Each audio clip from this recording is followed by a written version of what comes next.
Hello everyone, welcome back to the course database management system.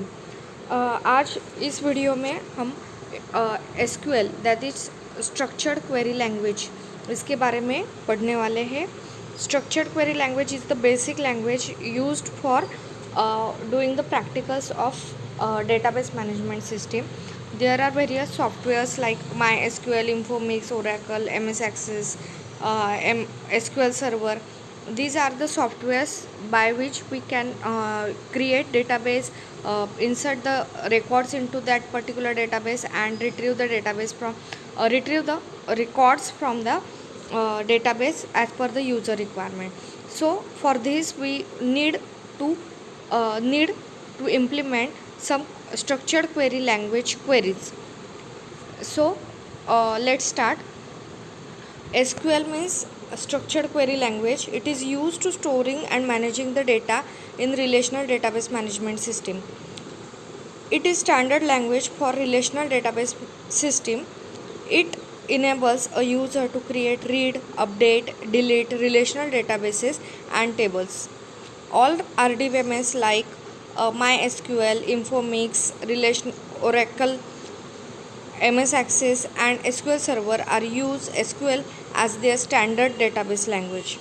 SQL allows user to query the database in the number of ways using English like statement. अभी आपको question आया रहा होगा कि why here return only relational database management system. जब हमने data models पढ़े थे तो डेटा मॉडल्स कौन से थे?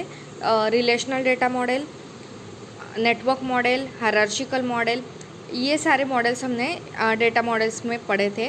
तो वहाँ पे नेटवर्क मॉडल मतलब क्या? तो वो डायग्रामेटिकली रिप्रेजेंट करने के लिए हम नेटवर्क मॉडल यूज़ करते हैं. It is a network like structure. Hierarchical model में क्या था? वहाँ पे हम ट्री लाइक स्ट्रक्चर में डेटाबेस को रिप्रेजेंट करते थे. पर इन रिलेशनल डेटाबेस मॉडल वहाँ पे हम जो भी डेटाबेस था उसको हम टेबल लाइक स्ट्रक्चर में रिप्रेजेंट करते थे. टेबल लाइक स्ट्रक्चर मतलब structure of rose and columns, उसमें हम रिप्रेजेंट करते थे.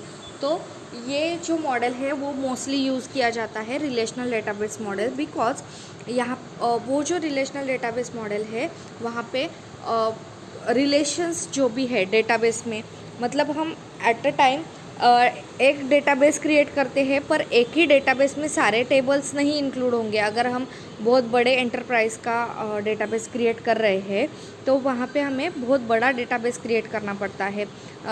तो उसमें अलग अलग टेबल्स रहते हैं. अगर हम इंडिविजुअल टेबल क्रिएट करेंगे तो उसमें हम रिलेशंस या फिर उसमें डुप्लीकेशन आ सकते हैं. तो वो डेटाबेस की फैसिलिटी जो हमने पढ़ी थी like data inconsistency and redundancy remove करनी है हमें.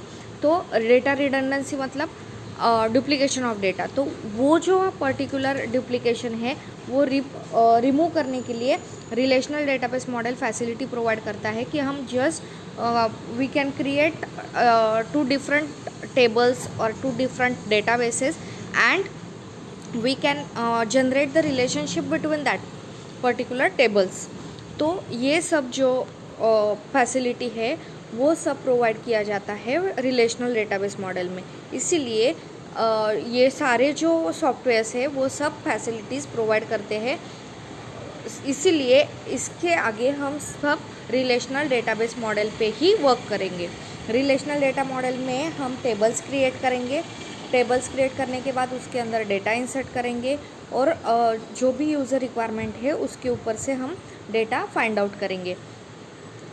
अगर हम मोर देन वन टेबल पे काम कर रहे हैं तो वहाँ पे हम रिलेशनशिप भी इम्प्लीमेंट कर सकते हैं by using relational database models. Now there are 5 main components of SQL commands. उसमें सबसे पहला कंपोनेंट है DDL, second DML, third DCL, fourth TCL and last is DQL. Now what do you mean by DDL? DDL means data definition language, DML means data manipulation language, DCL means data control language, TCL means transaction control language and DQL is a data query language. ये जो languages है ये basic components of SQL है। तो इसके सिवा हम कुछ भी एसक्यूएल कमांड्स के प्रैक्टिकल नहीं कर सकते हैं। तो ये जो पर्टिकुलर टॉपिक है ये टॉपिक सिलेबस में आपको चैप्टर में भी है, मतलब चैप्टर नंबर 2 में ये इंक्लूड किया है, एज वेल एज जो भी हम प्रैक्टिकल्स करने वाले हैं मैनुअल में जो भी प्रैक्टिकल्स दिए हैं वो सारे प्रैक्टिकल्स इसी के बेस है। इसीलिए आपको एक्सपेरिमेंट नंबर 3 और 4 3 नहीं 5 और 4 और 5 जो प्रैक्टिकल्स है वो इसके ऊपर डिपेंड है, तो आपको वो भी रीड करना है along with this video. Okay, यहाँ पे DDL means data definition language. जब भी हमें डेटाबेस स्ट्रक्चर बनाना है, डेटाबेस स्ट्रक्चर मतलब database is a collection of tables and table is a structure which includes rows and columns. जैसे कि हमने MS एक्सेस में कल देखा था कि कैसे टेबल लाइक स्ट्रक्चर बनाना है। सबसे पहले हमें क्या करना पड़ता है कि ऊपर के कॉलम नेम्स ऐड करने पड़ते हैं। तो कॉलम नेम मीन्स एट्रीब्यूट्स। तो वो पर्टिकुलर टेबल लाइक स्ट्रक्चर जो है वो बनाने के लिए और उसके रिलेटेड जो भी काम करने हैं वो करने के लिए हमें कुछ स्पेसिफिक क्वेरी लगती है। तो वो क्वेरीज जो है वो डेटा डेफिनेशन लैंग्वेज हमें प्रोवाइड करती है। तो उसके अंदर कौन से कमांड्स है, तो क्रिएट है, ड्रॉप, अल्टर और ट्रंकेट, ये हम और डिटेल देखने ही वाले हैं। नेक्स्ट लैंग्वेज है डेटा मैनिपुलेशन लैंग्वेज DML। अभी यूजिंग DDL हमने डेटाबेस का स्ट्रक्चर क्रिएट कर लिया, टेबल क्रिएट कर लिया, पर उसके अंदर अगर हमें डेटा इंसर्ट करना है तो हमें वो डेटा को मैनिपुलेट करना पड़ेगा। इसीलिए हमें डेटा मैनिपुलेशन लैंग्वेज की ज़रूरत है। तो डेटा मैनिपुलेशन लैंग्वेज में 3 कमांड्स आते हैं, उसमें है इंसर्ट, अपडेट और डिलीट। इंसर्ट मतलब कुछ न्यू रो हमें इंसर्ट करना है तो हम इंसर्ट कमांड यूज़ करेंगे। सपोज़ हमें पर्टिकुलर डेटा चेंज करना है और टेबल के स्ट्रक्चर में नहीं, पर्टिकुलर जो भी डेटा हमने इंसर्ट किया है टेबल के अंदर, फॉर एग्ज़ाम्पल रोज़ और कॉलम जब भी हम एक्सेल में सेल अपडेट करते हैं तो उसी को यूजिंग अपडेट कमांड हम डेटाबेस के अंदर कर सकते हैं। सपोज़ हमें कुछ रिकॉर्ड्स डिलीट करने हैं तो हम डिलीट कमांड यूज़ करेंगे DML की। Okay, now DCL means data control language. Data control language means जब भी हमें उसके ऊपर कंट्रोल रखना है, दैट इज़ जब सपोज़ हमने कुछ डेटाबेस क्रिएट किए, डेटाबेस क्रिएट करने के बाद हमें उसको सिक्योरिटी प्रोवाइड करना बहुत ज़रूरी रहता है, क्योंकि डेटाबेस में बहुत सेंसिटिव इंफॉर्मेशन भी हम स्टोर करते हैं। तो इसीलिए उस डेटाबेस को सिक्योरिटी प्रोवाइड करना बहुत ज़रूरी रहता है। तो सिक्योरिटी प्रोवाइड करने के लिए SQL हमें 2 कमांड्स प्रोवाइड करते हैं, that is grant and revoke. Grant में हम यूज़र को परमिशन ग्रांट करते हैं, मतलब ऑथोराइजेशन एंड ऑथेंटिकेशन प्रोवाइड करने के लिए हम सिक्योरिटी प्रोवाइड करते हैं। जैसे कि हमने MS एक्सेस में पासवर्ड जनरेट किया था डेटाबेस के लिए, वैसे ही यहाँ पे हम ग्रांट देंगे। डेटाबेस में multiple user at a time काम करते हैं। जब डेटाबेस बहुत बड़ा है तो सिर्फ सिंगल यूज़र नहीं रहता है, तो multiple user at a time database को एक्सेस करते। Just take a example, bank का अगर हम एग्जांपल लेते हैं तो बैंक का सर्वर एक रहता है, पर एट अ टाइम बैंक में जितने भी एम्प्लॉयज़ हैं वो एट अ टाइम वो पर्टिकुलर सिंगल डेटाबेस पे काम करते हैं। तो वो सब एम्प्लॉयज़ को वो पर्टिकुलर डेटाबेस एक्सेस करने के लिए कुछ परमिशंस ग्रांट करने पड़ते हैं, तो उसके लिए हम ग्रांट कमांड यूज़ कर सकते हैं।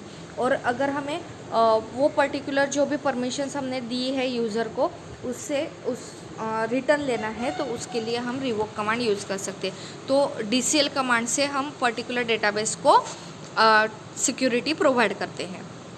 Now TCL means transaction control language. आपको याद होगा तो पता नहीं, जब हमने फर्स्ट टॉपिक लिया था disadvantages of file processing system, तो वहाँ पे कॉन्करेंट एक्सेस एनामोलीज ये एक पर्टिकुलर पॉइंट था जहाँ पे multiple users eight a time database को यूज़ करते हैं।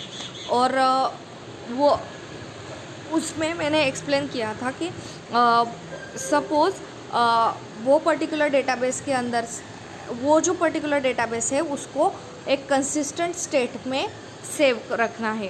कंसिस्टेंट स्टेट में सेव रखना है मतलब उससे कुछ डेटा लॉस नहीं होना चाहिए।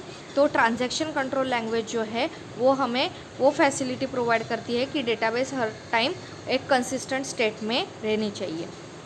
मैंने एक एग्जांपल दिया था कि सपोज़ एक बैंक अकाउंट है, उस बैंक अकाउंट में से T1 टाइम पे हमने ट्रांजैक्शन परफॉर्म किया। From account A to account B हम 1000 रुपीज़ सेंड ट्रांसफ़र कर रहे हैं। अगर मैंने अकाउंट ए से पैसे विड्रॉ किए पर अकाउंट बी में रुपीज़ डेबिट करने के लिए अगर मैंने इंस्ट्रक्शन डाला पर तभी सिस्टम अगर क्रैश होता है तो डेटाबेस एक कंसिस्टेंट स्टेट में नहीं रहेगा, क्योंकि अकाउंट ए से पैसे निकल गए पर अकाउंट बी में वो नहीं पहुँचे। इसीलिए ट्रांजैक्शन कंट्रोल लैंग्वेज ये फैसिलिटी प्रोवाइड करता है कि जब हमने अकाउंट ए से पैसे निकाले तब तक वो जो पर्टिकुलर ट्रांजैक्शन रहेगा वो रोल बैक कर सकेंगे। तो इसीलिए ट्रांजैक्शन कंट्रोल लैंग्वेज जो है वो फैसिलिटी प्रोवाइड करता है commit, roll back and save point commands की। तो कमिट मतलब जब भी डेटाबेस पे हम काम करते हैं तब क्या होता है, एक टेम्पररी कॉपी जनरेट होती है डेटाबेस की। वो टेम्पररी कॉपी पे हम सब कमांड्स रन करते हैं। जब हम कमिट कमांड रन करेंगे तभी वो जो टेम्पररी कॉपी है वो फाइनल डेटाबेस पे रिप्लेस होगी। पर अगर सपोज़ हम डेटाबेस पे कुछ काम कर रहे हैं और बाय मिस्टेकनली कुछ रिकॉर्ड्स हमसे डिलीट हो गए, अभी हमें वो फिर से चाहिए है पर वो तो डिलीट हो गए, तो उसके लिए हमें roll back facility transaction control language provide करती है। रोल बैक से क्या होगा, जो टेम्पररी कॉपी रहेगी वो डिस्कार्ड हो जाएगी जिसमें से वो पर्टिकुलर रिकॉर्ड्स डिलीट हो गए थे, पर एज इट इज़ वो परमानेंट डेटाबेस में ऑलरेडी रहेंगे। तो वो परमानेंट डेटाबेस कॉपी हम यूज़ कर सकते हैं। और सेव पॉइंट ये जो कमांड है ये एक पर्टिकुलर पॉइंट पे जहाँ पे हम कंसिस्टेंट रखना चाहते हैं डेटाबेस को, वो पॉइंट पे हम सेव पॉइंट रख सकते हैं। तो ये है ट्रांजैक्शन कंट्रोल लैंग्वेज। ये भी हम और डिटेल में देखने वाले हैं, जब भी हम प्रैक्टिकल्स परफॉर्म करेंगे तब हमें ये देखना ही है। उसके बाद लास्ट है DQL, data control query language. ये इसमें एक ही कमांड है सिलेक्ट, पर यह सबसे इम्पॉर्टेंट कमांड है डेटाबेस में कि user as per the user requirement हमें कैसे रिपोर्ट्स जनरेट करने हैं, कैसे क्वेरीज फॉर्म करनी है, इसके लिए हमें सिलेक्ट कमांड का यूज़ करना है। सिलेक्ट कमांड हम वैरायटी ऑफ टाइप्स से लिख सकते हैं। एक सिंगल सिलेक्ट कमांड पर उसमें बहुत सारे टाइप्स है, उसमें बहुत सारे फंक्शंस ऑलरेडी अवेलेबल है, तो वो हम यूज़ करके variety of types, thousands of types के हम सिलेक्ट कमांड्स लिख सकते हैं। इसीलिए ये DQL सबसे इम्पॉर्टेंट क्वेरी है डेटाबेस में। So we will see it one by one. जैसे कि मैंने पहले बोला कि DDL is a data definition language. DDL changes the structure of a table, like creating a table, deleting a table, altering a table. जब भी हमें database के स्ट्रक्चर रिलेटेड काम करना है तब हम DDL कमांड्स यूज़ करते हैं। All the commands of DDL are auto committed, that means it permanently save all the changes in the database. जैसे कि मैंने अभी ट्रांजैक्शन कंट्रोल लैंग्वेज एक्सप्लेन करते बोला कि एक टेम्पररी कॉपी जनरेट होती है और उसके बाद उसके ऊपर वो सब काम होते हैं जो कि हम पर वो सब related to only DML, DCL एंड DQL क्वेरीज। DDL कमांड्स जो है वो स्ट्रक्चर रिलेटेड कमांड्स रहती है, तो वो डायरेक्टली कमिट होती है और डायरेक्टली डेटाबेस क्रिएट होता है, अल्टर होता है या फिर ड्रॉप होता है। Now which are the commands inside the DDL language. Data definition language के अंडर क्रिएट कमांड है। It is use to create a new table in a database. Now alter is use to alter the structure of database. This change could be either to modify the characteristics of an existing attribute or probably to add a new attribute.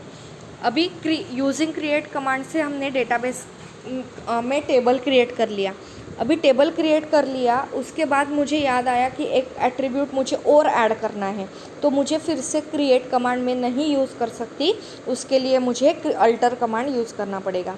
Alter command जो है वो existing table में new अगर मुझे record add करना है, या फिर एग्जिस्टिंग जो एट्रीब्यूट है, सपोज़ मैंने पहले एक टेबल क्रिएट किया स्टूडेंट टेबल, उसमें मैंने नेम फील्ड में जस्ट 5 कैरेक्टर्स डाले थे।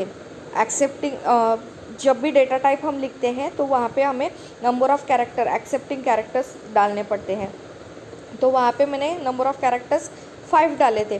पर बाद में मुझे रियलाइज़ हुआ कि नाम किसी का बड़ा हो सकता है, इसलिए मुझे वो साइज़ चेंज करनी है, या फिर किसी एट्रीब्यूट का अगर डेटा टाइप चेंज करना है, तो इसीलिए जो भी स्ट्रक्चर रिलेटेड काम है, जो भी एग्जिस्टिंग टेबल टेबल से क्रिएट होने के बाद अगर मुझे कुछ भी चेंजेस करने हैं वो पर्टिकुलर टेबल के स्ट्रक्चर में, तो मुझे अल्टर कमांड यूज़ करना है। मतलब क्रिएट कमांड से मैंने टेबल क्रिएट करना है, क्रिएट होने के बाद मुझे सपोज़ पर्टिकुलर टेबल में न्यू एट्रीब्यूट ऐड करना है, या फिर टेबल का एट्रीब्यूट ऐड करने के डिलीट करना है कुछ एट्रीब्यूट उसमें से, तो मुझे अल्टर कमांड ही यूज़ करना पड़ेगा। उसके बाद नेक्स्ट है drop table. It is use to delete both the structure and record stored in the table. जब हमें टेबल परमानेंटली डिलीट करना है तभी हमें ड्रॉप कमांड यूज़ करना है। उससे क्या होगा, स्ट्रक्चर भी डिलीट हो जाएगा और उसके अंदर जो भी डेटा है वो भी डिलीट हो जाएगा। और लास्ट कमांड है truncate. It is use to delete all the rows from the table and free the space containing the table. Truncate command क्यों यूज़ होगा, अगर हमें सब रिकॉर्ड्स जो भी है टेबल के अंदर वो डिलीट करने हैं पर स्ट्रक्चर एज इट इज़ रखना है, तो हम ट्रंकेट कमांड यूज़ करेंगे। Most of the time question पूछा जाता है ओरल में कि what is the difference between drop and truncate. तो ड्रॉप में स्ट्रक्चर भी डिलीट होता है और डेटा भी डिलीट होता है, पर ट्रंकेट में सिर्फ डेटा डिलीट होगा, मतलब टेबल एम्प्टी होगा, पर स्ट्रक्चर एज इट इज़ रहेगा। Okay, now DML, data manipulation language. DML commands are used to modify the database.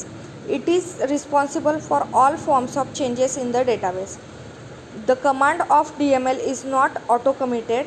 That means it can't permanently save all the changes in the database. They can be rollback. DML command जो है उसमें 3 commands आते हैं, insert, update and delete. Insert command use होता है new रो और new data add करना है अगर टेबल में, तो हम इंसर्ट कमांड यूज़ करेंगे। अपडेट कमांड मतलब this command is use to update और modify the value of a column in a table. Suppose मैंने स्टूडेंट टेबल बनाया, स्टूडेंट टेबल में क्रिएट टेबल कमांड राइट किया, उसमें उसके अंदर मैंने 3 एट्रीब्यूट ऐड किए, रोल नंबर, नेम और एड्रेस। रोल नंबर मैंने 1 to 10 रोज़ मैंने ऐड कर दी है, अभी मुझे 11th रो ऐड करनी है, तो मुझे इंसर्ट कमांड यूज़ करना पड़ेगा। पर ये 10 रिकॉर्ड में रोल नंबर 5 जो था सपोज़, तो रोल नंबर 5 का मुझे एड्रेस चेंज करना है, तो एड्रेस चेंज करने के लिए मुझे वो पर्टिकुलर अपडेट कमांड यूज़ करना पड़ेगा। पर अगर मुझे एड्रेस फील्ड का मतलब एट्रीब्यूट का अगर कैरेक्टरिस्टिक्स चेंज करना है तो मुझे अल्टर कमांड यूज़ करना पड़ेगा। तो सबसे इम्पॉर्टेंट ये क्वेश्चन भी पूछा जाता है ओरल में कि what is the difference between alter and update. तो अल्टर में टेबल का स्ट्रक्चर मॉडिफाई होता है और अपडेट में टेबल के अंदर जो वैल्यू है उसको चेंज किया जाता है। नेक्स्ट कमांड है delete. Delete command is use to remove 1 or more row from a table. अगर आप डिलीट करना चाहते हो कुछ रोज़ तो डिलीट कमांड यूज़ किया जाता है, पर वहाँ पे कंडीशन देना बहुत कम ज़रूरी है। अगर आप कंडीशन नहीं देते तो सारे के सारे रो डिलीट हो सकते हैं। तो जो भी यूज़र रिक्वायरमेंट है as per that you can apply the condition while deleting a particular rows. Okay, now DCL commands are used to grant and take back the authority from any database user. जैसे कि मैंने DCL explain किया पहले कि it is a data control language. Database पे किसका control रहेगा, उसको क्या परमिशन ग्रांट करनी है, कैसे करनी है, वो सब फैसिलिटी प्रोवाइड करने का काम डेटा कंट्रोल लैंग्वेज करता है। उसके अंदर 2 कमांड्स है। Grant, it is use to give user access privilege to database. Suppose मैंने एक टेबल क्रिएट किया आपके टेस्ट मार्क्स का। अगर मैंने स्टूडेंट्स को प्रिविलेजेस प्रोवाइड किए कि you can read and write, दोनों परमिशंस अगर आपको दिए, तो you can modify your marks also. So for the security purpose I will give only a read permission to a student user, I will not allow write permission. तो ये जो user privileges हैं ये apply करने का काम हम using grant command कर सकते हैं। अगर मुझे कुछ परमिशंस रिवाइव करने हैं आपसे, तो मैं रिवोक कमांड यूज़ कर सकती हूँ। Now transaction control language, TCL commands can only use with DML commands like insert, delete and update only. These operations are automatically committed in the database. That's why they cannot be used while creating tables or dropping them. Here there are some commands that are come under TCL. Commit command is used to save all the transaction to the database. जैसे कि मैंने पहले explain किया, एक temporary copy रहेगी। अगर हम commit command run करते हैं तो वो particular temporary copy final database copy पे रिप्लेस हो जाएगी। रोल बैक मतलब roll back command is use to undo the transaction that have already been save to the database. मतलब अगर हमें वो पर्टिकुलर चेंजेस फाइनल डेटाबेस पे रिप्लेस नहीं करने हैं तो हम रोल बैक करेंगे। तो उसकी वजह से क्या होगा, टेम्पररी कॉपी वहीं पे डिस्कार्ड हो जाएगी और final database as it is save रहेगा। Save point, it is use to roll the transaction back to a certain point without rolling back the entire transaction. हम एट अ टाइम सिर्फ 5-6 commands नहीं run करते, हमें eight a time बहुत सारे commands run करना पड़ता है। पर एट अ पर्टिकुलर पॉइंट तक अगर हमें रोल बैक करना है तो हमें कुछ ट्रांजैक्शन के बाद हमें पर्टिकुलर सेव पॉइंट ऐड करना पड़ेगा। फिर हम मेंशन कर सकते हैं कि roll back the transaction up to save point 1 और 2। वो पर्टिकुलर सेव पॉइंट तक वो पर्टिकुलर ट्रांजैक्शन रोल बैक होगा। सब पूरा का पूरा ट्रांजैक्शन हमें रोल बैक करने की ज़रूरत नहीं पड़ती। ओके, ये हम और डिटेल में देखने वाले हैं while practicing it on the Oracle 11G Express Edition. And last is data query language. DQL is used to fetch data from the database. It is used only one command, select. This is the same as the projection operation of relational algebra. Relational algebra अभी आपके syllabus में नहीं है, पर ये एक relational database का symbolic operations थे, तो वो ऑपरेशंस परफॉर्म करने के लिए रिलेशनल अलजेब्रा का यूज़ किया जाता है। It is use to select the attribute based on the condition describe by where clause. Select command हम यूज़ करते हैं वैरायटी ऑफ टाइप से, उसमें वेयर क्लॉज रहता है कि वहाँ पे हमें कंडीशन देना पड़ता है कि यूज़र की क्या रिक्वायरमेंट है, फिर as per that select command हमें रिकॉर्ड्स डिस्प्ले करता है। तो ये हो गया पूरा इंट्रोडक्शन टू एसक्यूएल। अभी तक हमने क्या क्या देखा, यूजिंग डेटा डेफिनेशन लैंग्वेज हमें टेबल का स्ट्रक्चर क्रिएट करना है, मॉडिफाई करना है, या फिर डिलीट करना है, या फिर एम्प्टी करना है, वो सब काम हम यूजिंग डेटा डेफिनेशन लैंग्वेज से कर सकते हैं। ओके, डेटाबेस क्रिएट करने के लिए क्रिएट कमांड यूज़ करेंगे। अगर एग्जिस्टिंग टेबल क्रिएट होने के बाद कुछ चेंजेस करने हैं तो हम अल्टर कमांड यूज़ करेंगे। अगर हमें टेबल को डिलीट करना है permanently along with its structure and along with its values, then we use drop command। पर अगर हमें टेबल का स्ट्रक्चर एज इट इज़ रखना है, पर उसके अंदर जो भी रोज़ है, जो भी सारा डेटा है वो डिलीट करना है, मतलब एम्प्टी करना है टेबल, तो हम ट्रंकेट कमांड यूज़ करेंगे। उसके बाद DML कब यूज़ करेंगे हम, जब हमें हमारा डेटाबेस स्ट्रक्चर रेडी है। डेटाबेस का स्ट्रक्चर रेडी होने के बाद अगर हमें उसके अंदर रोज़ इंसर्ट करने हैं तो इंसर्ट कमांड यूज़ करेंगे। अगर पर्टिकुलर डेटाबेस का कुछ डेटाबेस के अंदर जो भी वैल्यू हमने इंसर्ट की है उसको चेंज करना है तो हम अपडेट कमांड यूज़ करेंगे। अगर हमें कुछ रोज डिलीट करना है तो हम डिलीट कमांड यूज़ करेंगे। ये भी क्वेश्चन पूछा जाता है what is the difference between truncate and delete. तो ट्रंकेट में क्या होगा, ट्रंकेट में सारे रोज डिलीट होते हैं डेटाबेस के अंदर से, मतलब डेटाबेस एम्प्टी हो जाता है। पर डिलीट से क्या होगा, डिलीट में हम कुछ कंडीशन दे सकते हैं, मतलब for example delete star from table name where roll number is equals to 5। अगर मुझे रोल नंबर 5 का रिकॉर्ड डिलीट करना है तो मैं एक सिंगल रो डिलीट कर सकती हूँ। पर ट्रंकेट में क्या होता है, सारे के सारे रो डिलीट हो जाते हैं। तो ये बेसिक 3 क्वेश्चंस है। What is the difference between alter and update, what is the difference between drop and truncate, what is the difference between alter update हो गया, ड्रॉप एंड डिलीट। ड्रॉप में स्ट्रक्चर भी डिलीट होगा और रोज भी delete होंगे। Delete में सिर्फ 1 और 2 रो डिलीट कर सकते हैं as per the user requirement. Okay, then data control language. अभी हमारा स्ट्रक्चर क्रिएट हो गया, उसके अंदर डेटा इंसर्ट हो गया। अभी वो डेटाबेस को सिक्योरिटी प्रोवाइड करना है तो उसके लिए हम डेटा कंट्रोल लैंग्वेज यूज़ करेंगे। उसके अंदर 2 कमांड्स है, ग्रांट एंड रिवोक। तो ग्रांट मतलब उसको प्रिविलेजेस अगर किसी यूज़र को अप्लाई कर देनी है तो हम ग्रांट कमांड यूज़ करेंगे। अगर हमें जो भी प्रिविलेजेस दिए हैं यूज़र को वो रिटर्न बैक लेने हैं तो रिवोक कमांड यूज़ करेंगे। उसके बाद ट्रांजैक्शन कंट्रोल लैंग्वेज, उसके अंदर हम इतने सारे DML कमांड्स रन करेंगे तो उसको कमिट करना है या रोल बैक करना है, वो एज़ पर यूज़र रिक्वायरमेंट हम उसको कंसिस्टेंट स्टेट में रखने के लिए ट्रांजैक्शन कंट्रोल लैंग्वेज यूज़ करेंगे। अगर हमें परमानेंटली डेटाबेस में चेंजेस सेव करने हैं तो हम कमिट करेंगे। अगर परमानेंटली वो चेंजेस सेव नहीं करने हैं तो हम रोल बैक करेंगे up to a particular save point. उसके बाद लास्ट है डेटा क्वेरी लैंग्वेज। उसमें एक सिंगल कमांड है सिलेक्ट, पर वो वैरायटी ऑफ टाइप्स हम लिख सकते हैं, उसमें अलग अलग फंक्शंस अवेलेबल है।